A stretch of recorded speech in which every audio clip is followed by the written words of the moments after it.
देखो, जब देश आज़ाद हुआ था ना, तो उस समय हमारे देश में टोटल फर्टिलिटी रेट थी 6.1, यानी एवरेज अगर निकाले तो हर एक महिला 6 से ज़्यादा बच्चों को जन्म दे रही थी। और तभी देखो, बचपन से लेकर अभी तक हम हमेशा ये सुनते आए हैं पॉपुलेशन कंट्रोल करना जरूरी है, 2 बच्चे हैं मीठी खीर, उससे ज़्यादा बवासीर। इवन इमरजेंसी के दौरान तो ज़बरदस्ती नसबंदी हुई, ऐसी न्यूज़ हमने पढ़ी, ऐसी कहानियां हम सुनते आए हैं। बट देखो, आज सिचुएशन ये आ गई है, साउथ इंडिया में एक राज्य है आंध्र प्रदेश। आंध्र प्रदेश के सीएम ये बोल रहे हैं हम एक ऐसा कानून लेके आएंगे जिनके देखो 2 से ज्यादा बच्चे हैं ना, वही सिर्फ लोकल इलेक्शंस लड़ सकते हैं और कोई नहीं लड़ सकता। आखिरकार उन्होंने ऐसी स्टेटमेंट क्यों दी? इसका रीजन देखो ये है, आज के समय में भारत में टोटल फर्टिलिटी रेट देखो 2.1 है। मतलब पूरे इंडिया की हम एवरेज निकालें तो total fertility rate replacement rate पे है।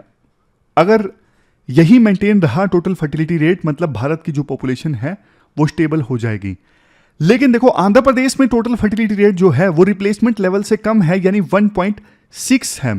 अगर ऐसा ही चलता रहा तो आंध्र प्रदेश की जो पॉपुलेशन है ना, वो बूढ़ी होती जाएगी और 2047 के बाद आंध्र प्रदेश में एल्डर्स की संख्या ज़्यादा होगी और यूथ की संख्या कम होगी। अभी ना आंध्र प्रदेश में जो मीडियन एज है ना 32 है, लेकिन ये बढ़ती जा रही है। आंध्र प्रदेश के सीएम का कहना है, मुझे बहुत दुख होता है जब मैं गांव में जाता हूं तो मुझे यूथ दिखता ही नहीं है, सिर्फ और सिर्फ एल्डर्स दिखते हैं, क्योंकि जो यूथ है वो या तो भारत के दूसरे शहरों में जाकर बस चुका है या फिर दूसरे देशों में जाके बस चुका है रोजगार के लिए। तो ये आंध्र प्रदेश के लिए बहुत ज़्यादा चिंता की बात है। वो कहते हैं, पहले मैं खुद पॉपुलेशन कंट्रोल का समर्थक था, लेकिन आज के समय में साउथ इंडिया में सिचुएशन चेंज हो चुकी है। हमारे राज्य में हालात जो हैं वो चाइना, जापान, यूरोपियन यूनियन के देशों की तरह बढ़ रहे हैं और हमें इनसे निपटना होगा। अदरवाइज देखो, सिर्फ एल्डर्स दिखेंगे, काम करने के लिए युवा लोग होंगे ही नहीं। इसलिए वो कहते हैं, मैं जल्द ही ऐसी पॉलिसीज लेके आऊंगा जिनसे आपको इंसेंटिव मिले, आप ज़्यादा बच्चे पैदा करो। तो ये देखो, थोड़ा सा उलट पुलट हो गया हमारे देश में। एक तरफ आज भी यूपी और बिहार जैसे राज्यों में पॉपुलेशन ग्रोथ काफ़ी ज़्यादा है, दूसरी तरफ देखो साउथ इंडिया में जहाँ पे पॉपुलेशन एजिंग है, वहाँ पे अब सीएम जो है वो अलग तरह की पॉलिसीज लाने की वकालत कर रहे हैं। मतलब भारत में अब अलग अलग राज्य अलग अलग पॉलिसी फॉलो करने वाले हैं। नमस्कार दोस्तों, डेट आज की 21 अक्टूबर 2024 है। स्वागत है आपका एटोएल डिस्कशन में। आज देखो 3 इश्यूज हम डिस्कस करेंगे काफ़ी ज़्यादा डिटेल से, और चौथा जो आर्टिकल है वो स्टैटिक भी डिस्कस करेंगे। सबसे पहले आर्टिकल हम डिस्कस करेंगे बिजनेस स्टैंडर्ड का, कंपैशनेट कैपिटलिज्म से संबंधित। फिर दूसरा आर्टिकल यहाँ पे द हिंदू का, शशि थरूर का है, न्यू बायोपोलैरिटी से संबंधित। और फिर द हिंदू का ही ये तीसरा आर्टिकल क्लाइमेट फाइनेंस से संबंधित है। लास्ट में एथिक्स का एक स्टैटिक भी डिस्कस करेंगे और लास्ट में फिर रिवाइज करेंगे कीवर्ड्स के माध्यम से। देखो, लास्ट की जो डिस्कशन है ना, जिनको डिस्कशन लेंथी लगती है ना, वो लास्ट की डिस्कशन छोड़ सकते हैं। लास्ट की डिस्कशन जैसे रिवीजन है वो छोड़ सकते हैं, और स्टैटिक जो है वो छोड़ सकते हैं अगर आपका मन नहीं करता है तो। क्योंकि देखो, इतनी सारी चीज़ें जब ऐड करेंगे तो थोड़ी तो डिस्कशन लंबी होगी ना यार। अगर मान लो स्टैटिक भी डिस्कस करना है, रिवीजन भी करनी है, कोट भी करना है, और फिर आप बोलो कि सर 30 मिनट्स के अंदर डिस्कशन हो जाए, ये तो आप लोग मेच्योर हो भाई, आप लोग इतने समझदार हो, कैसे पॉसिबल है ना। इसके बाद नेक्स्ट आर्टिकल देखो कंपैशनेट लीडरशिप से संबंधित है। यह आर्टिकल देखो बहुत ज़बरदस्त है। आप ना सिलेबस में एक तरफ जीएस पेपर 3 इकोनॉमी और खास करके दूसरी तरफ जीएस पेपर 4 एथिक्स से आप इस आर्टिकल को रिलेट कर सकते हो। क्या कंटेस्ट है? देखो, हाल ही में ना रतन टाटा की डेथ हो गई। इसके बाद देखो पूरे देश में रतन टाटा के प्रति रिस्पेक्ट और प्यार देखने को मिला। और राइटर बोलते हैं ये देखो पहली बार नहीं था। आप ना टाटा ग्रुप के दूसरे लीडर्स देखिए। 1904 में ना जमशेदजी टाटा की डेथ हुई थी, तो जमशेदजी टाटा की डेथ के बाद भी इसी प्रकार से पूरे देश का प्यार और रिस्पेक्ट देखने को मिला था। सेम सिचुएशन देखने को मिली 1932 में जब दोराबजी टाटा की डेथ हुई, और 1993 में जब जेआरडी टाटा की डेथ हुई। ये कैसे पॉसिबल है? 100 से अधिक सालों से कोई ग्रुप इतनी ज्यादा रिस्पेक्ट और इतना ज्यादा प्यार जो है लोगों का वो पा रहा है। ये कैसे पॉसिबल है? ये देखो कोई छोटी बात नहीं है, ये बहुत बड़ी बात है। पिछले 100 सालों से ये जो ग्रुप है रिस्पेक्ट हासिल कर रहा है, लोगों का प्यार हासिल कर रहा है। तो ये चीज देखो प्रूव करती है कि यूएस का जो कैपिटलिस्ट मॉडल है ना वो टूट चुका है।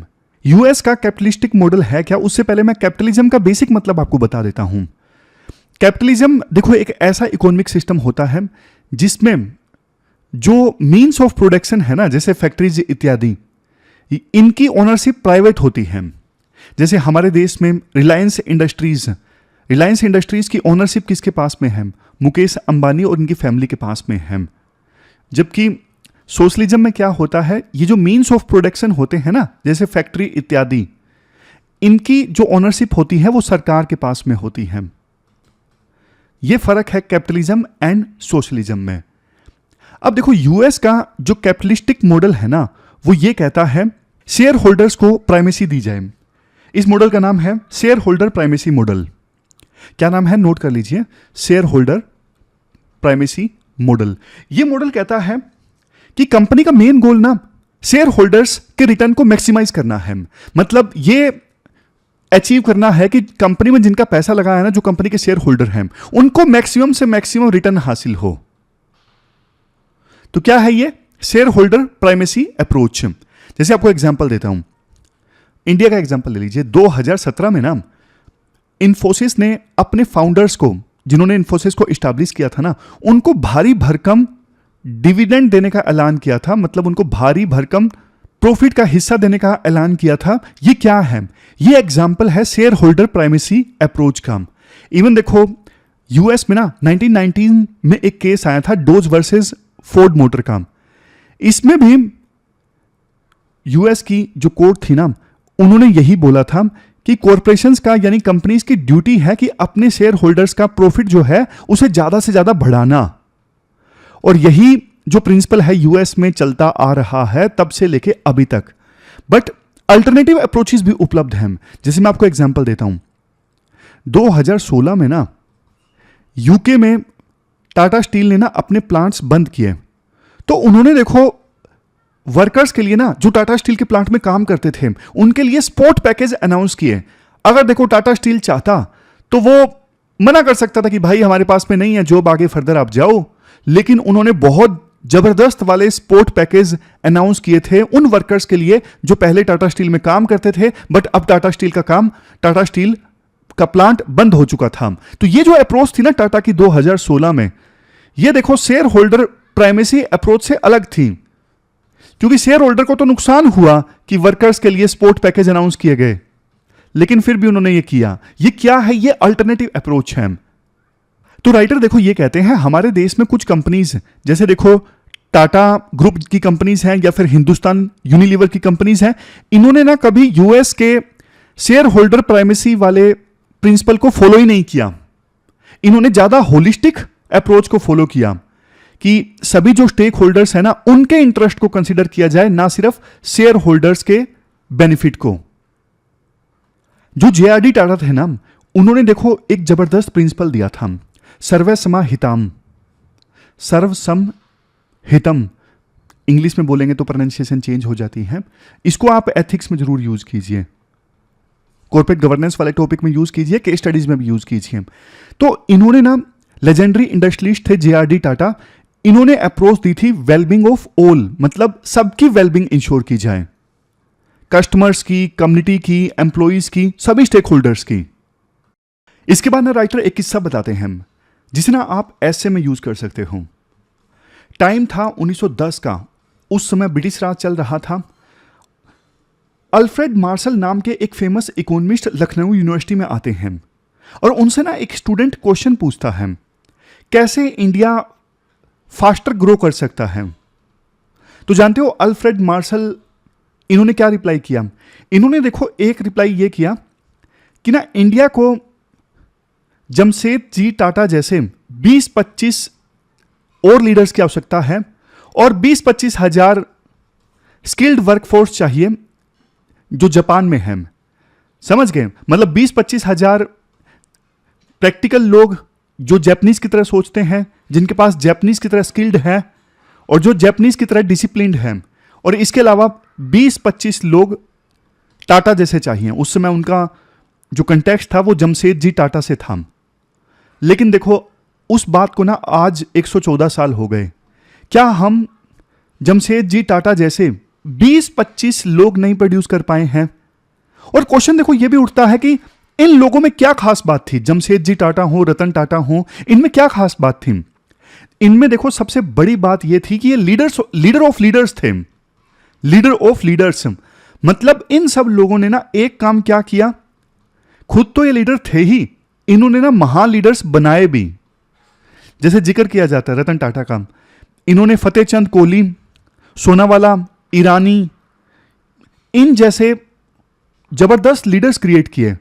जमशेदजी टाटा का जिक्र किया जाता है, इन्होंने देखो बेजोनजी मेहता, बुरजोरी पादशाह, इन जैसे बढ़िया लीडर्स क्रिएट किए। और जेआरडी टाटा का भी जिक्र किया जाता है, उन्होंने भी बहुत सारे लीडर्स क्रिएट किए। देखो असली लीडर वो है जो दूसरे लीडर्स क्रिएट करता है, तभी देखो ऑर्गेनाइजेशन बड़ी होती है, तभी कोई ग्रुप जो है वो बड़ा होता है। क्योंकि एक अकेला पर्सन देखो कभी भी ऑर्गेनाइजेशन नहीं चला सकता, तो जब वो लीडर्स क्रिएट करता है ना ग्राउंड लेवल पे, तब जाके ऑर्गेनाइजेशन अच्छे से चलती है। मैं देखो PWOnlyIAS में जो मेंबर्स हैं ना, जो काम करते हैं, उनको हमेशा एक बात बोलता हूं, देखो एज ए इंस्टीट्यूट PWOnlyIAS तभी सस्टेनेबल बनेगा, तभी बच्चों के हित में काम कर सकेगा, अगर हर एक एम्प्लॉई अपने आप को ओनर समझ के काम करता है, फुल ओनरशिप लेके काम करता है, तभी बच्चों के हित में ये जो ऑर्गेनाइजेशन है वो सस्टेनेबल ढंग से काम कर सकती है।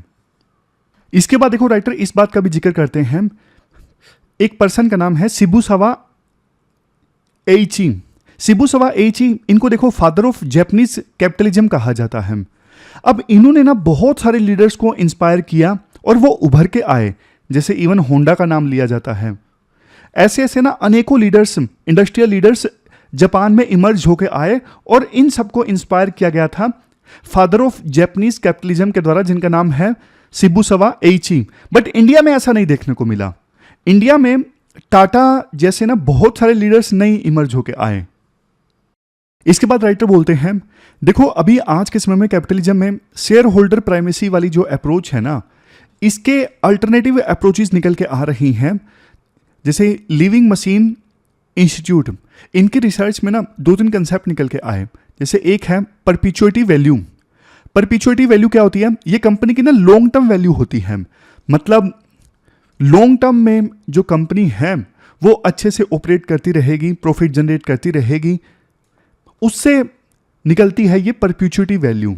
एक तो होता है कि हम जैसे कैपिटलिज्म में देखते हैं कि शॉर्ट टर्म प्रॉफिट देखते हैं, इस क्वार्टर में प्रॉफिट कितना रहेगा, पूरे फाइनेंशियल ईयर का प्रॉफिट कितना रहेगा, या फिर ये सब हम देखते हैं ना। लेकिन परपिचुइटी वैल्यू में क्या होता है, कंपनी की लॉन्ग टर्म वैल्यू देखी जाती है। पता कैसे लगता है long term value? Long term value देखो लिविंग एलिमेंट से पता लगता है। आप पूछोगे सर ये लिविंग एलिमेंट्स क्या होते हैं? ये देखो वो फैक्टर्स हैं जो कंपनी को ना जिंदा रखते हैं। जैसे इनोवेशन है, एम्प्लॉइज की सेटिस्फैक्शन है, एडेप्टेबिलिटी है। ये वो फैक्टर्स हैं जो किसी कंपनी को जिंदा रखते हैं। और अगर किसी बिजनेस में लिविंग एलिमेंट्स है ना, तो फिर उस कंपनी की परपिचुइटी वैल्यू है। जैसे मैं आपको एग्जांपल देता हूं, देखो एशियन पेंट्स जो कंपनी है ना, कंसिस्टेंटली इनोवेटिव रही है, नई प्रोडक्ट्स लाती रहती है और बहुत स्ट्रॉन्ग ब्रांड इन्होंने बिल्ड करके रखा है, और इससे उनकी जो परपिचुइटी वैल्यू है ना काफी हाई है, जो एशियन पेंट्स के स्टॉक में भी रिफ्लेक्ट होती है। आप और एग्जांपल लीजिए, आईटीसी का एग्जांपल लीजिए। आईटीसी कंपनी के होटल भी हैं, सिगरेट वगैरह भी बेचती है। इन्होंने ना पहले इनका कोर बिजनेस टोबैको था, बट अब ना इन्होंने अपने कोर बिजनेस को ना डाइवर्सिफाई कर लिया है। आईटीसी कंपनी ने एफएमसीजी, होटल्स, एग्री बिजनेस, काफी सारे एरियाज में एक्सपेंड कर लिया है। तो मतलब इन्होंने ना बदलती सिचुएशन के हिसाब से अपने आप को अडेप्ट कर लिया है। जैसे नोकिया कंपनी नहीं कर सकी थी, बदलती सिचुएशन के हिसाब से अपने आप को अडेप्ट नहीं कर सकी थी, इनोवेशन नहीं ला सकी थी, इस वजह से नोकिया कंपनी फेल हो गई। परपिचुइटी वैल्यू नहीं थी, परपिचुइटी वैल्यू नोकिया में नहीं थी। तो याद रखिएगा परपिचुइटी वैल्यू ज्यादा कौन सी कंपनीज में होती है? जिसमें लिविंग एलिमेंट्स होते हैं, जैसे इनोवेशन, एम्प्लॉइज का सेटिस्फैक्शन, एडेप्टेबिलिटी, ये सब। इसके बाद एक कंसेप्ट निकल के आता है कंपैशनेट कैपिटलिज्म। कंपैशनेट कैपिटलिज्म में देखो कंपनीज ना प्रॉफिट के साथ साथ सोसाइटीज के लिए भी काम करती हैं। इसका ना परफेक्ट एग्जांपल है अमूल। अमूल वैसे एक सोसाइटी है। अमूल ने ना सिर्फ देखो डेयरी फार्मर्स की इनकम बढ़ाई, बल्कि रूरल डेवलपमेंट में भी बहुत सिग्निफिकेंट कंट्रीब्यूशन दिया। हालांकि कोऑपरेटिव सोसाइटी है अमूल। टाटा का एग्जांपल आप ले लीजिए। जिस प्रकार से टाटा ने काम किया वो क्या था, वो कंपैशनेट कैपिटलिज्म का एक एग्जांपल है। इसके बाद राइटर बोलते हैं देखो हमारे एंशिएंट टेक्स्ट में ना बिजनेस एथिक्स के बारे में ना बहुत कुछ कहा गया है। जैसे कुछ एग्जांपल्स हैं। जब देखो भीष्म महाभारत में एरोज यानी तीर के बेड पे लेटे हुए थे ना और अपनी डेथ का वेट कर रहे थे, तो उस समय उन्होंने युधिष्ठिर को एडवाइस दी थी गुड गवर्नेंस पे। सर्वे समय हितम, ये देखो सर्वे समा हितम मतलब सबकी गुडनेस। फिर गांधी जी ने इसे सर्वोदय के तौर पे एडॉप्ट किया, सबका उदय।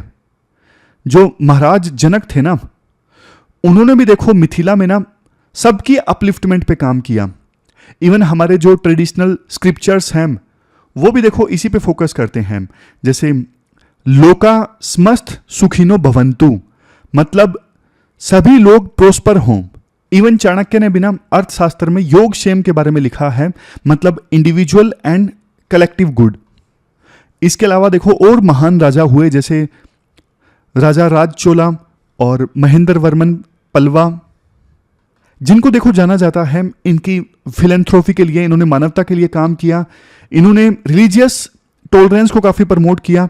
इवन जब स्वामी विवेकानंद ने अमेरिका में विजिट किया था ना 1893 में, फेमस स्पीच दी थी।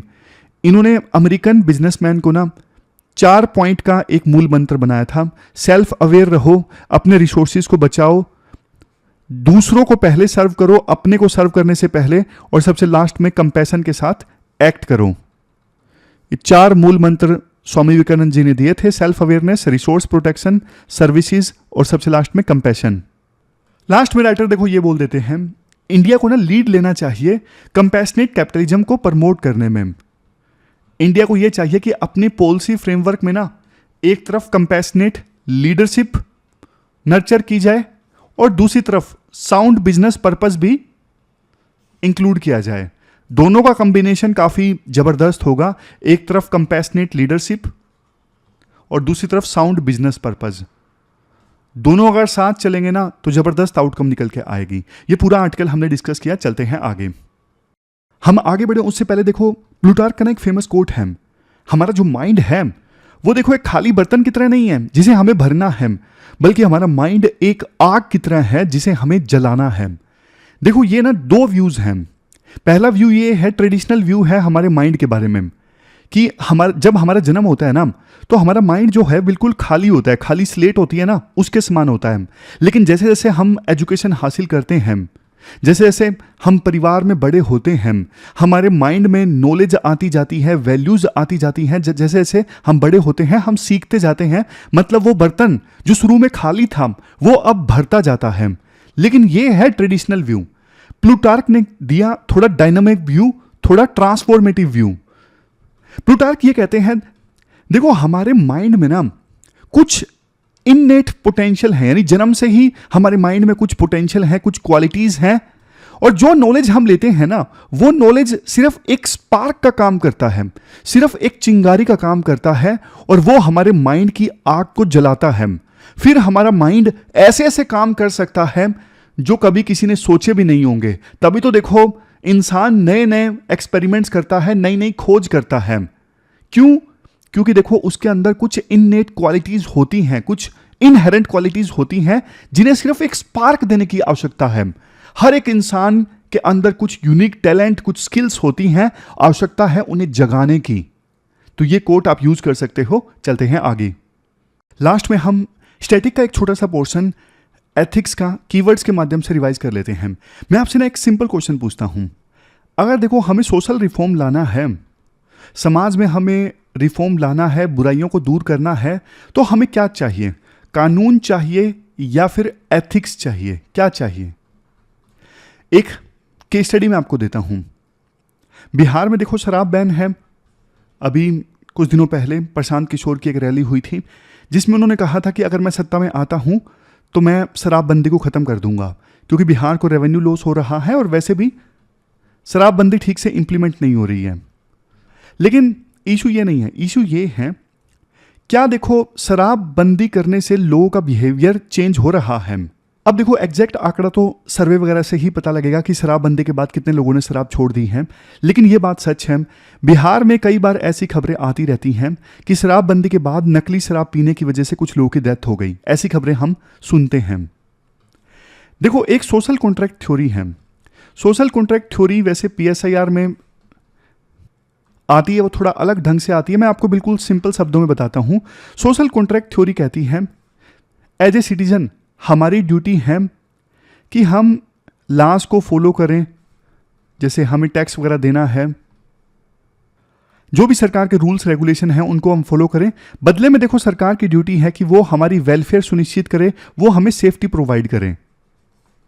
और इसी के चलते, जो कि सरकार की ड्यूटी है हमारी वेलफेयर सुनिश्चित करना, और इसी के चलते बिहार सरकार ने शराबबंदी की जनता की वेलफेयर सुनिश्चित करने के लिए। अब आप बोलोगे सर कुछ लोग तो ऐसे हैं जो यहाँ पे पर्सनल फ्रीडम का भी तो इशू है ना। अगर कोई शराब पीना चाहता है उसके पास फ्रीडम होनी चाहिए शराब पीने की। बट देखो यहाँ पे एप्लीकेबल होगी फिर यूटिलिटेरियन अप्रोच।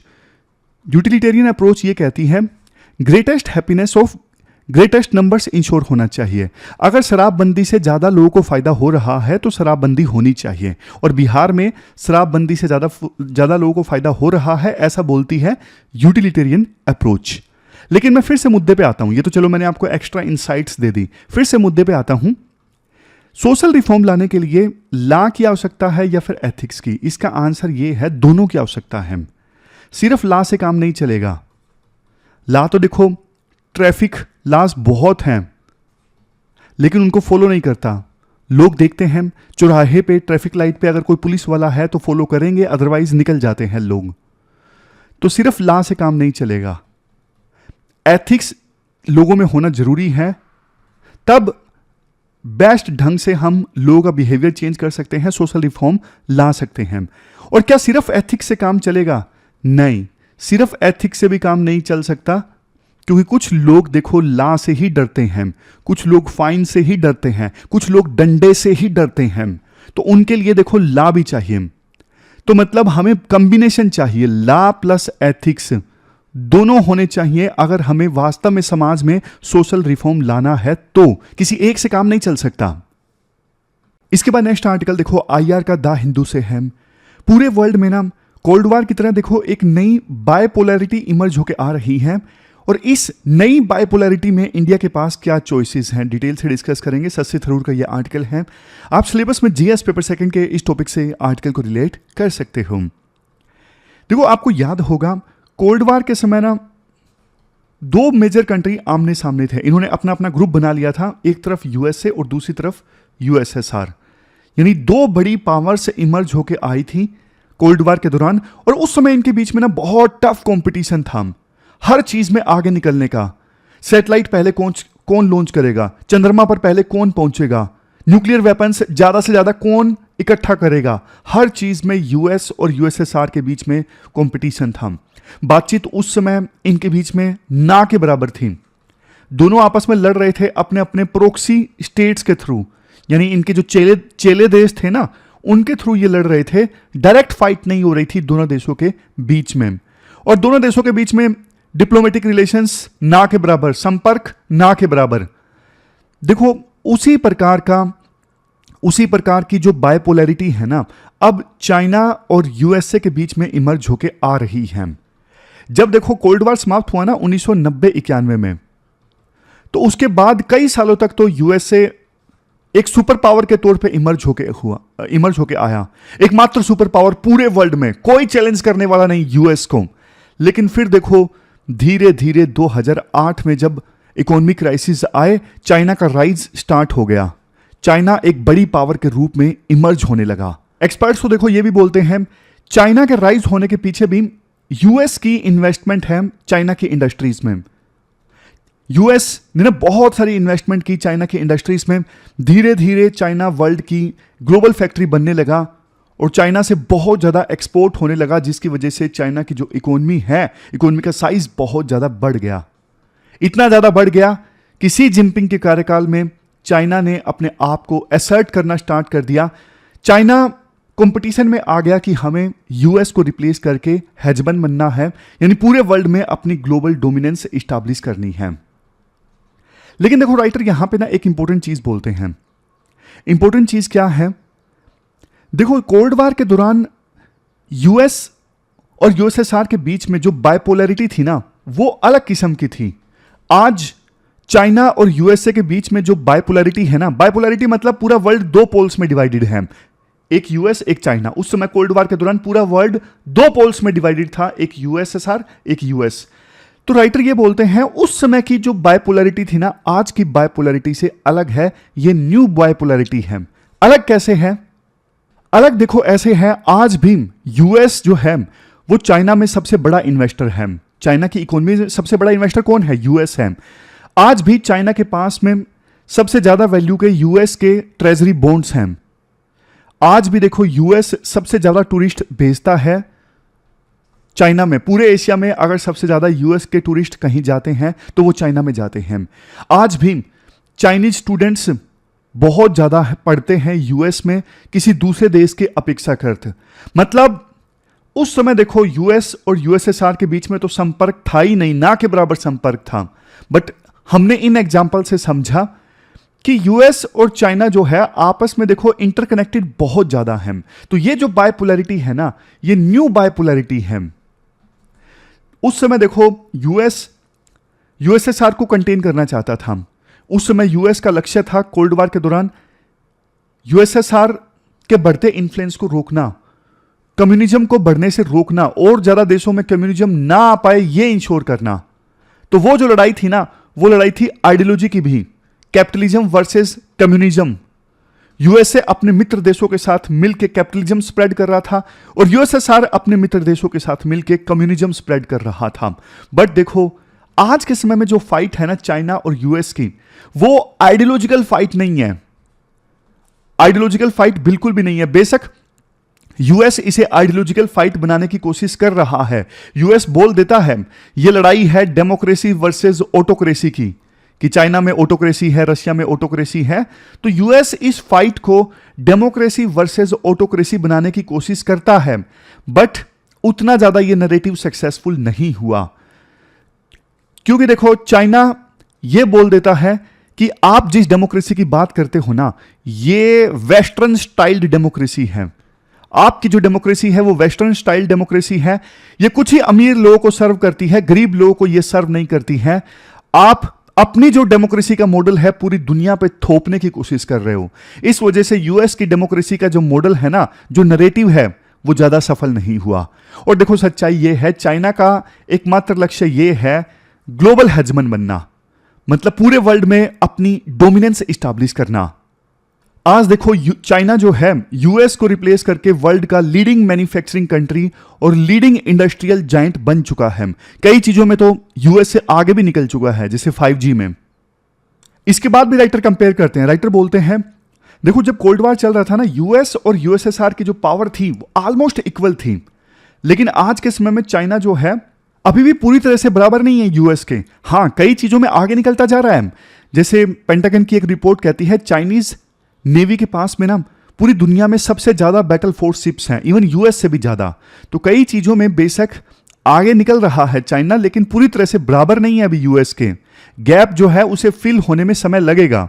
2027 तक तो ये गैप फिल होने वाला है नहीं, थोड़ा और समय लगेगा। नेक्स्ट पॉइंट में राइटर ये बोलते हैं जिस प्रकार से देखो यूएस और चाइना आपस में इंटरकनेक्टेड भी है ना, और चाइना पूरे वर्ल्ड की ग्लोबल फैक्ट्री है, सप्लाई चेन्स चाइना के ऊपर डिपेंड करती हैं, पूरा वर्ल्ड चाइना के ऊपर डिपेंडेंट है बहुत सारी चीजों के लिए। इसी वजह से ना जैसे देखो कोल्ड वार के दौरान यूएसएसआर को आइसोलेट करना चाहता था, उस प्रकार से आज के समय में ना चाइना को आइसोलेट नहीं किया जा सकता, क्योंकि ग्लोबल सप्लाई चेन्स में चाइना का रोल बहुत बड़ा है। चाइना बहुत सारी चीजों को एक्सपोर्ट करता है जिस पे दूसरे देश डिपेंड करते हैं। पहले ना यूएस ने शुरू में एक टर्म इस्तेमाल की थी डीकपलिंग, चाइना से पूरी तरह से अलग हो जाओ। बट अब यूएस टर्म इस्तेमाल करता है डी रिस्किंग, मतलब इंपॉर्टेंट चीजों के लिए चाइना के ऊपर डिपेंड मत रहो, क्रिटिकल आइटम्स के लिए। तो यूएस भी समझ चुका है कि चाइना ग्लोबल इकोनॉमी में ना पूरी तरह से चाइना अपनी जड़ें जमा चुका है, तो चाइना को अब आइसोलेट नहीं किया जा सकता। लेकिन हां, जरूरी चीजों के लिए चाइना के ऊपर डिपेंड होना सही नहीं है, इसलिए वो टर्म इस्तेमाल करता है डी रिस्किंग। रिस्क नहीं लेना चाइना के ऊपर डिपेंड करके। इसके बाद देखो राइटर ना रशिया के रोल की बात करते हैं। राइटर बोलते हैं रशिया ना आज के समय में हाफ पावर है। हाफ पावर क्यों है? क्योंकि देखो वैसे रशिया की इकोनॉमी का साइज ना अब इटली की इकोनॉमी की साइज से भी छोटा है। और रशिया आज के समय में कितना इन्वेस्ट कर रहा है मिलिट्री पे? जितना देखो चाइना का डिफेंस बजट है ना, उसका 1/4 है रशिया का डिफेंस बजट। लेकिन फिर भी देखो न्यूक्लियर वेपन्स काफी ज्यादा हैं रशिया के पास में, रिसोर्सेज काफी ज्यादा हैं रशिया के पास में। अभी रशिया जो है वो चाइना का चेला बनता जा रहा है, हमने यूक्रेन वार के दौरान देखा। लेकिन अभी ना जो यूएस और चाइना के बीच में जो फाइट है ना, वो यूएस और चाइना के बीच में ना होके यूएस और चाइना प्लस रशिया एक्सिस के बीच में फाइट है। मतलब ये पूरी तरह से देखो बायपोलैरिटी नहीं है, एक तरफ यूएसए की पावर है और दूसरी तरफ चाइना प्लस रशिया एक्सिस है। और कुछ एक्सपर्ट्स तो ये बोलते हैं कि चाइना रशिया एक्सिस में ना अब ईरान और नॉर्थ कोरिया, इन दोनों की भी एंट्री हो चुकी है। ये चार देश मिलकर देखो ताइवान से लेके साउथ चाइना सी तक एक बड़े एरिया पे इंपैक्ट डाल सकते हैं। और इसी वजह से वो कंसेप्ट इमर्ज होके आया था जो इंडो पैसिफिक, वो बहुत ज्यादा इंपॉर्टेंट हो जाता है। इंडो पैसिफिक, यहां पर देखो ये जो पूरा एरिया है ना, ये अब बहुत ज्यादा इंपॉर्टेंट हो गया है। इसलिए इंडिया की जो इंपॉर्टेंस है यूएसए के लिए काफी ज्यादा बढ़ गई है। वैसे देखो ट्रेडिशनली यूएस का इन्फ्लुएंस रहा इस रीजन में, बट जैसे जैसे चाइना इमर्ज होके आ रहा है ना, चाइना की जो नेवी है वो ब्लू वाटर नेवी बनती जा रही है। ब्लू वाटर नेवी वो नेवी होती है जो अपने देश से दूर हाई सीज में लंबे समय के ऑपरेशंस कैरी आउट कर सकती है। तो इतनी पावरफुल अब चाइना की इकोनॉमी होती जा रही है ब्लू वाटर नेवी। लेकिन यूएस नहीं चाहता कि चाइना इस इंडो पैसिफिक रीजन में अपना दबदबा इस्टेब्लिश करे। इस वजह से यूएस ना अपने दोस्त इकट्ठे करता जा रहा है, मोबिलाइज करता जा रहा है। तभी तो देखो ऐसी ऐसी ऑर्गेनाइजेशन बन के आई जैसे क्वाड, स्क्वाड में कौन है? US, Japan, Australia, Philippines. Squad में तो आपको पता है कौन कौन से 4 देश हैं। ओकस, ये सारी ऑर्गेनाइजेशंस क्यों बनाई यूएस ने? सिर्फ और सिर्फ चाइना को कंटेन करने के लिए। लेकिन देखो एक बात इंडिया को याद रखनी चाहिए, जैसे जैसे चाइना के साथ हमारे रिलेशंस खराब हुए हम यूएस के करीब जाते गए। बट एक चीज याद रखनी चाहिए, ये जितने भी देश हैं ना क्वाड वाले, उनका कोई डायरेक्ट बॉर्डर नहीं टच होता है चाइना के साथ में। चाइना के साथ बॉर्डर टच होता है हमारा। कल को डायरेक्ट युद्ध हो सकता है तो हमारा हो सकता है चाइना और इंडिया के बीच में। बाकी ऑस्ट्रेलिया और इनके साथ में चाइना का डायरेक्ट बॉर्डर डिस्प्यूट नहीं है। तो इस वजह से बात यह है कि इंडिया को अपनी जो रणनीति है, जो स्ट्रेटेजी है, वो बिल्कुल सोच समझ के डिसाइड करनी चाहिए अपने इकोनॉमिक और जियोपॉलिटिकल इंटरेस्ट देखते हुए।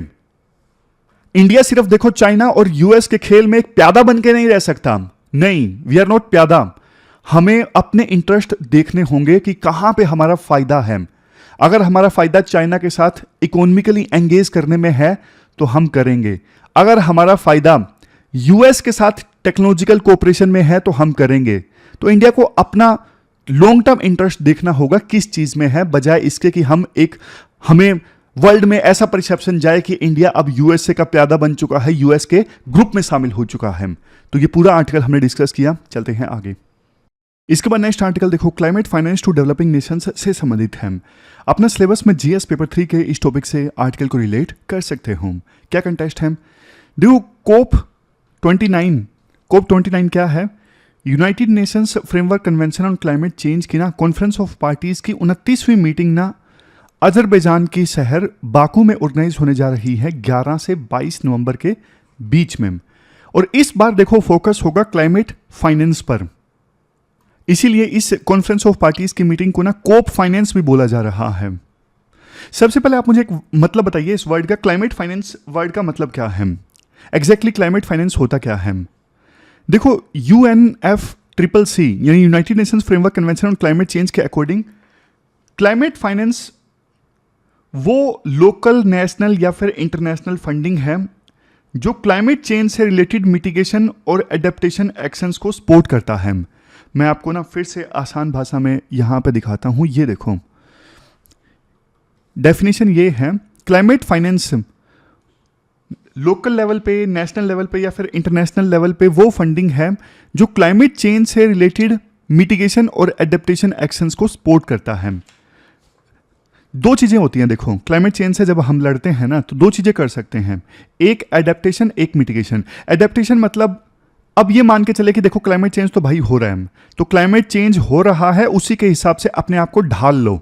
जैसे एग्रीकल्चर में नए सीड्स डेवलप कर लो जो रिजिलियंट हो, जो सूखे में भी अच्छी फसल प्रोड्यूस कर सकें। दूसरा होता है मिटिगेशन। मिटिगेशन में कि क्लाइमेट चेंज को बढ़ने से रोकना, यानी क्लाइमेट चेंज हो रहा है ग्रीन हाउस गैसेस के एमिशन की वजह से, तो एमिशन को कम करना, क्लाइमेट चेंज के प्रभाव को कम करना। समझ गए? तो क्लाइमेट चेंज से लड़ना मतलब दो चीजों पे फोकस करना, एक एडेप्टेशन, दूसरा मिटिगेशन। आज के समय में देखो जो डेवलपिंग कंट्रीज है ना, उनको सबसे ज्यादा क्लाइमेट फाइनेंस की आवश्यकता है। लेकिन सवाल उठता है क्यों? मेन रीजन देखो ये है क्लाइमेट वल्नरेबिलिटी। जो डेवलपिंग कंट्रीज है ना, वो देखो क्लाइमेट चेंज के इफेक्ट से सबसे ज्यादा वल्नरेबल हैं। चाहे वो बांग्लादेश हो, मालदीव हो, ये सारे देश सबसे ज्यादा वल्नरेबल हैं क्लाइमेट चेंज की वजह से। क्योंकि देखो डेवलपिंग कंट्रीज की जो इकोनॉमी होती है ना, वो एग्रीकल्चर जैसे सेंसिटिव सेक्टर्स पे ज्यादा डिपेंड करती है। जैसे हमारे देश की भी इकोनॉमी एग्रीकल्चर सेक्टर पे काफी डिपेंडेंट है, कृषि प्रधान हम देश हैं, कम से कम एम्प्लॉयमेंट के नजरिए से अगर देखें तो। अगर देखो एग्रीकल्चर संकट में आएगा क्लाइमेट चेंज की वजह से, तो उसका असर देखो हमारे देश की इकोनॉमी पर पड़ेगा ज्यादा। और दूसरा देखो जो डेवलपिंग कंट्रीज होती है ना, उनके पास में रिसोर्सेज लिमिटेड होते हैं। क्लाइमेट चेंज से लड़ने के लिए उतने पैसा या फिर टेक्नोलॉजी डेवलपिंग कंट्रीज के पास नहीं होते जितना देखो डेवलप कंट्रीज के पास होते हैं। Next point, historical injustice. Data देखो ये बताता है 1850 के बाद से लेके अभी तक टोटल जितना एमिशन हुआ है ना, 57% तो इन्हीं डेवलप कंट्रीज ने किया है।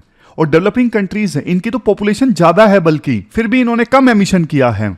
तो भाई हिस्टोरिकली आप ही रिस्पॉन्सिबल हो क्लाइमेट चेंज के लिए, तो कम से कम आप मदद करो डेवलपिंग कंट्रीज की क्लाइमेट चेंज के नेगेटिव इंपैक्ट से लड़ने में। इसके बाद राइटर बोलते हैं एक ऑर्गेनाइजेशन है OECD। ये देखो रेगुलर रिपोर्ट्स पब्लिश करता है फाइनेंस, क्लाइमेट फाइनेंस के फ्लोज के बारे में, किसने किसको कितना पैसा दिया क्लाइमेट चेंज से लड़ने के लिए। इस रिपोर्ट के अनुसार जो international public climate change finance है ना, उसमें देखो कंसेशनल लोन होते हैं, मतलब कम इंटरेस्ट रेट पे लोन क्लाइमेट चेंज से निपटने के लिए। ग्रांट वो पैसा जो वापस नहीं देना होता, इक्विटी या फिर दूसरे इंस्ट्रूमेंट्स हैं। लेकिन देखो OECD की रिपोर्ट के अनुसार जो क्लाइमेट फाइनेंस है ना, जो 2022 में दिया गया, उसमें देखो 69.4% तो लोन की फॉर्म में है, उसके बाद 28% ग्रांट्स की फॉर्म में है। तो इस पे ना आर्टिकल में ये बोला जाता है OECD की जो ये रिपोर्ट्स है ना, वो देखो सिर्फ कमिटमेंट्स दिखाते हैं, एक्चुअल में कितना पैसा दिखाया गया, एक्चुअल में कितना पैसा दिया गया वो नहीं है, ये सिर्फ कमिटमेंट्स हैं। और कई बार तो ये होता है कि जो डेवलप कंट्री है ना, वो बहुत चालाकी खेलते हैं डेवलप कंट्री वाले। वो ऑलरेडी जो मदद दे दी ना, उसको वो रिक्लासिफाई करके क्लाइमेट फाइनेंस के रूप में काउंट करवा देते हैं। इवन कॉमर्शियल बेसिस पे दी गई फंडिंग को भी क्लाइमेट फाइनेंस में इंक्लूड कर लिया जाता है। मतलब कायदे से देखो डेवलप कंट्रीज को ना मदद करनी चाहिए डेवलपिंग कंट्रीज को क्लाइमेट चेंज के नेगेटिव इंपैक्ट से लड़ने में। और ये उन्होंने वादा भी किया था। वादा कब किया था? 2009 में ना कोपेनहेगन अकॉर्ड हुआ था, जिसमें यह डिसाइड हुआ था कि डेवलप कंट्री हर साल डेवलपिंग कंट्रीज को $100 बिलियन देंगे क्लाइमेट चेंज से लड़ने में। यह 2020 तक अचीव करना था, इसे बाद में 2025 कर दिया गया, और अब बात चल रही है कि इस बार के कॉन्फ्रेंस में इसे 2029 कर दिया जाए। लेकिन देखो दिक्कत यह है, डेवलप कंट्री ना करते नहीं है, देते नहीं है मदद, सिर्फ बातें करते हैं। क्या करते हैं वो मैंने आपको बताया कि सिर्फ कमिटमेंट करते हैं, पैसा एक्चुअल में डिस्पर्स नहीं होता। पुरानी जो मदद है उसको रिक्लासिफाई करके क्लाइमेट फाइनेंस में डलवा दिया जाता है कि देखो हमने मदद कर दी। और कई बार तो देखो ऐसा भी होता है, कॉमर्शियल बेसिस पे जो मदद दी गई उसको भी इंक्लूड कर लेते हैं क्लाइमेट फाइनेंस में। मतलब सिंपल है, धांधलेबाजी करते हैं। इसके बाद राइटर बोलते हैं कि भैया एक चीज आप समझ लो कि डेवलपिंग कंट्रीज को अगर क्लाइमेट चेंज से लड़ना है ना, तो उन्हें चाहिए पैसा। अगर कोई रिन्यूएबल एनर्जी का प्रोजेक्ट इस्टेब्लिश करना है। अब देखो डेवलपिंग कंट्री में ना जो पैसा उधार मिलता है वो हाई इंटरेस्ट पे मिलता है, जबकि डेवलप कंट्री में पैसा उधार मिलता है कम इंटरेस्ट रेट पे मिलता है। तो डेवलप कंट्री अगर डेवलपिंग कंट्रीज की मदद करे ना, तो जो डेवलपिंग कंट्रीज ने अपनी अपनी कमिटमेंट की है ना पेरिस क्लाइमेट चेंज एग्रीमेंट में, उनको अचीव किया जा सकता है। जैसे इंडिया की देख लीजिए, इंडिया को ना 2030 तक 500 gigawatt non fossil fuel energy की कैपेसिटी जनरेट करनी है, 5 million ton green hydrogen production की कैपेसिटी डेवलप करनी है, ग्रीन व्हीकल्स को प्रमोट करना है, 2070 तक हमें net zero carbon emission achieve करना है, ये टारगेट अचीव करना है। बट इन सब के लिए ना भयंकर पैसा चाहिए, दिया भी हुआ है, आपको याद नहीं करना। जैसे अगर 450 गीगावाट रिन्यूएबल एनर्जी की कैपेसिटी प्रोड्यूस करनी है ना 2030 तक, इसके लिए हमें चाहिए 16.8 लाख करोड़। ऐसे एक दो एग्जांपल और भी दे देता हूं, सारे याद रखने की जरूरत नहीं है। 2030 तक ग्रीन हाइड्रोजन प्रोड्यूस करने की कैपेसिटी अचीव करनी है ना, इसके लिए चाहिए 8 लाख करोड़। उसी प्रकार से अगर 2070 तक नेट जीरो कार्बन एमिशन की कैपेसिटी हासिल करनी है तो हमें 850 लाख करोड़ की इन्वेस्टमेंट चाहिए। इंडिया के पास में इतनी इन्वेस्टमेंट, इतने पैसे हैं? जाहिर तौर पे इसका आंसर नो है। लास्ट में राइटर ये बोलते हैं, इस बार की जो COP29 की मीटिंग है ना, इसमें देखो एक इंपॉर्टेंट डिसीजन लेना है। एक टर्म है NCQG, पूरा नाम है न्यू कलेक्टिव क्वांटिफाइड गोल। ये जो गोल है डिसाइड करेगा कि 2025 के बाद कितना क्लाइमेट फाइनेंस प्रोवाइड किया जाएगा डेवलपिंग कंट्रीज को। एक्सपर्ट्स देखो ये सजेस्ट कर रहे हैं कि NCQG के लिए ना कुछ क्राइटेरिया होना चाहिए। क्राइटेरिया जैसे एक्चुअल में कितना पैसा डिसबर्स हुआ वो काउंट होना चाहिए, ना कि सिर्फ कमिटमेंट्स जो डेवलप कंट्री कर देते हैं। ये फंडिंग नई और एडिशनल होनी चाहिए, पुरानी फंडिंग नहीं होनी चाहिए। पब्लिक कैपिटल डायरेक्ट ग्रांट की फॉर्म में होनी चाहिए, ना कि लोन की फॉर्म में। और वो प्राइवेट कैपिटल जो पब्लिक कैपिटल की सहायता से मोबिलाइज की गई है वो भी क्लाइमेट फाइनेंस की कैटेगरी में शामिल हो। ऑलरेडी देखो एक रिपोर्ट पब्लिश हुई कि 2030 तक ना डेवलपिंग कंट्रीज को, चाइना को अगर छोड़ दें तो डेवलपिंग कंट्रीज को $1 ट्रिलियन की एक्सटर्नल असिस्टेंस चाहिए क्लाइमेट चेंज से लड़ने के लिए। तो ये पूरा आर्टिकल हमने डिस्कस किया। लास्ट में आप बोल सकते हो कि क्लाइमेट फाइनेंस सिर्फ देखो पैसों का मामला नहीं है, ये ग्लोबल इक्विटी, हिस्टोरिकल रिस्पॉन्सिबिलिटी और सस्टेनेबल डेवलपमेंट का भी इशू है। डेवलप कंट्रीज ने पास्ट में ज्यादा एमिशन किया है, तो अब उनकी रिस्पॉन्सिबिलिटी बनती है कि वो डेवलपिंग कंट्रीज की मदद करे क्लाइमेट चेंज से लड़ने में। तो ये पूरा आर्टिकल हमने डिस्कस किया। अब जल्दी से देखो रिवाइज कर लेते हैं 3-4 मिनट्स में। हमने चाइना US राइवलरी वाला आर्टिकल डिस्कस किया। हमने ये जाना कि न्यू बायपोलैरिटी है चाइना और US के बीच में, क्योंकि दोनों देश काफ़ी ज़्यादा इंटीग्रेटेड हैं। US ने चाइना में काफ़ी इन्वेस्ट करके रखा है, US सबसे ज़्यादा टूरिस्ट भेजता है चाइना में। इसके अलावा चाइना ने US के ट्रेजरी बॉन्ड परचेज किए हुए हैं। तो इनकी जो राइवलरी है वो USA और USSR जैसी राइवलरी की तरह नहीं है। फिर बताया जाता है कि कैसे USA और USSR तो आपस में जब कोल्ड वार चल रहा था तो पूरी तरह से आइसोलेटेड थे, लेकिन अलग अलग लेवल पे बातचीत होती है चाइना और US के बीच में। और चाइना को ग्रो करने में ना USA का ही साथ है, मतलब हाथ है। पास्ट में सबसे ज़्यादा किसने इन्वेस्ट किया है चाइना में? US ने किया है। और आज देखो चाइना पूरी तरह से USA के बराबर तो नहीं है, लेकिन बनता जा रहा है। सबसे ज़्यादा बैटलशिप फोर्स चाइना के पास में है। चाइना की जो एयरफोर्स है वो US से भी आगे निकलते जा रही है। चाइना काफ़ी असर्टिव है। तो USA की स्ट्रेटेजी क्या है चाइना से निपटने में? क्योंकि देखो US और चाइना की इकोनॉमी इंटीग्रेटेड है, इसलिए US डीकपलिंग पे फोकस नहीं कर रहा है, डी रिस्किंग पे फोकस कर रहा है। डीकपलिंग मतलब पूरी तरह से आइसोलेशन, डी रिस्किंग मतलब इंपॉर्टेंट चीज़ों के लिए चाइना के ऊपर डिपेंड ना होना। फिर आइडियोलॉजिकल डिफरेंस की बात की जाती है कि देखो USSR के समय जब कोल्ड वार था तो वो आइडियोलॉजिकल फाइट थी। अब की जो फाइट है वो आइडियोलॉजिकल नहीं है चाइना के साथ में। कोशिश जरूर US ने की लेकिन नहीं बना पाया। रशिया आज के समय में हाफ पावर बन गया है। रशिया की इकोनॉमी का साइज छोटा है, बट न्यूक्लियर वेपन्स रशिया के पास काफ़ी ज़्यादा है, रिसोर्सेज हैं, इसलिए रशिया हाफ पावर है। तो एक एक्सिस बनता जा रहा है Russia plus China plus Iran plus north Korea. और इसके अगेंस्ट फिर यूएस इंडो पैसिफिक रीजन में अपने अपने ग्रुप बना रहा है, जैसे क्वाड, स्क्वाड, ओकस। इंडिया की पोजीशन क्या है?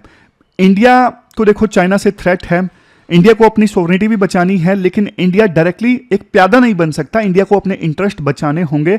अगर चाइना से इकोनॉमिकली कोऑपरेट करना है तो इंडिया कर सकता है, यूएस भी कर रहा है, तो इंडिया को अपने इंटरेस्ट पे फोकस करना होगा। फिर हमने ये कंपैशनेट कैपिटलिज्म वाला आर्टिकल डिस्कस किया था, कैसे जमशेदजी टाटा, दुराबजी टाटा, जेआरडी टाटा, रतन टाटा सबकी डेथ हुई तो पूरे देश से प्यार मिला। ये टाटा ग्रुप में ना क्वालिटीज़ हैं, ये लीडर ऑफ लीडर्स हैं, इन्होंने बहुत सारे लीडर्स बनाए हैं और इनमें ना कंपैशनेट कैपिटलिज्म देखने को मिलता है। कंपैशनेट कैपिटलिज्म मतलब बिजनेस पे भी फोकस करो लेकिन इसके साथ साथ सोसाइटी पे भी फोकस करो, जबकि यूएस में कैपिटलिज्म का जो मॉडल है वो है शेयर होल्डर प्राइमेसी अप्रोच। उसमें क्या है कि जो शेयर होल्डर है वो सब कुछ लेके चले जाएं, वही विनर है। और इसके बाद ये बताता है कि हमारे देश में ना, जैसे अल्फ्रेड मार्शल ने कहा था कि हमें टाटा जैसे लीडर्स की आवश्यकता है और जैपनीज जैसे स्किल फोर्स की आवश्यकता है, वो पॉसिबल नहीं हो पाया। आज भी हमारे देश में अच्छे जो बिजनेस लीडर्स हैं ना उनकी कमी है। फिर ये बोला गया कि हमारे देश में तो हमेशा से ना बिजनेस एथिक्स पे फोकस किया गया है। जैसे भीष्म ने युधिष्ठिर को एडवाइस दी थी, सर्वसम हितम। गांधी की जो अप्रोच है वो सर्वोदय कंसेप्ट है। महाराज जनक जो थे मिथिला में, उन्होंने सबकी अपलिफ्टमेंट के लिए काम किया। और हमारे एंशियंट जो स्क्रिप्चर्स हैं उनमें भी लोका समस्त सुखिनो भवंतु की बात की गई है। चाणक्य ने भी योग सिम की बात की। राजराजा चोल और महेंद्र वर्मन ये भी फिलंथ्रोफी और रिलीजियस टॉलरेंस के लिए जाने जाते थे। इवन स्वामी विवेकानंद, इन्होंने भी 4 पॉइंट का प्लान दिया यूएस के बिजनेस लीडर्स को। सेल्फ अवेयर रहो, रिसोर्सेज को प्रोटेक्ट करो, दूसरों को सर्व करो और कंपैशन के साथ एक्ट करो। तो हमें ना नए लीडर्स तैयार करने चाहिए बढ़िया, जिनमें कंपैशन भी हो और साउंड बिजनेस पर्पज के साथ वो काम करें। फिर इसमें देखो 1-2 कंसेप्ट और भी थे, परप्यूचिटी वैल्यू और लिविंग एलिमेंट्स। किसी कंपनी में अगर लिविंग एलिमेंट्स होते हैं ना तो वो कंपनी ज़्यादा अच्छे से काम करती है। लिविंग एलिमेंट्स मतलब अडेप्टेबिलिटी, इनोवेशन, ये सब चीज़ें। परप्यूचिटी वैल्यू मतलब लॉन्ग टर्म वैल्यू। फिर हमने ये क्लाइमेट फाइनेंस वाला आर्टिकल भी डिस्कस किया था। मीटिंग होने जा रही है COP29 की 11-12 नवंबर को और इसमें क्लाइमेट फाइनेंस से संबंधित इश्यूज पर डिस्कशन होगी। वैसे देखो डेवलपिंग कंट्रीज को सबसे ज़्यादा फाइनेंस मिलना चाहिए क्योंकि यही सबसे ज़्यादा सफ़र करते हैं क्लाइमेट चेंज से। इनकी इकोनॉमी एग्रीकल्चर डिपेंडेंट होती है। 2009 में डेवलप कंट्रीज़ ने वादा किया था $100 बिलियन हर साल देंगे, दे नहीं रहे हैं। और OECD की रिपोर्ट कहती है 69% दिया गया है लोन की फॉर्म में। बट ये सिर्फ देखो कमिटमेंट है, डिस्पर्सल नहीं है, सिर्फ कमिटमेंट है। तो लास्ट में ये बोला जाता है कि डेवलपिंग कंट्रीज को अगर क्लाइमेट चेंज के टारगेट अचीव करने हैं ना, खूब पैसा चाहिए। इंडिया का टारगेट दिया जाता है कि 450 गीगावाट अगर एनर्जी प्रोड्यूस करनी है रिन्यूएबल वाली तो 16.8 लाख करोड़ चाहिए। तो लास्ट में क्राइटेरिया राइटर बताते हैं, न्यू कलेक्टिव क्वांटिफाइड गोल, मतलब क्लाइमेट फाइनेंस के लिए कोई फंड एलिजिबल हो, कोई मतलब फाइनेंस एलिजिबल हो क्लाइमेट फाइनेंस की कैटेगरी में आने के लिए, तो ये होना चाहिए एक्चुअल डिस्पर्सल, होना की कमिटमेंट। वो प्राइवेट कैपिटल जो पब्लिक कैपिटल से मोबिलाइज किया गया है, पब्लिक कैपिटल से डायरेक्ट ग्रांट या फिर न्यू और एडिशनल फ्लो होना चाहिए, पुराना नहीं होना चाहिए। तो ये पूरा आर्टिकल्स हमने डिस्कस किए। लास्ट में देखो ये दोनों क्वेश्चंस आपको अटेम्प्ट करने हैं, दोनों 250 वर्ड्स में अटेम्प्ट करते हैं, दोनों 15 मार्क्स के क्वेश्चन हैं। तो ये थी हमारी आज की डिस्कशन। कल मिलते हैं फिर से एक नई डिस्कशन के साथ, तब तक आप अपना ख्याल रखिए, अच्छे से पढ़िए। Thank you very much for discussion.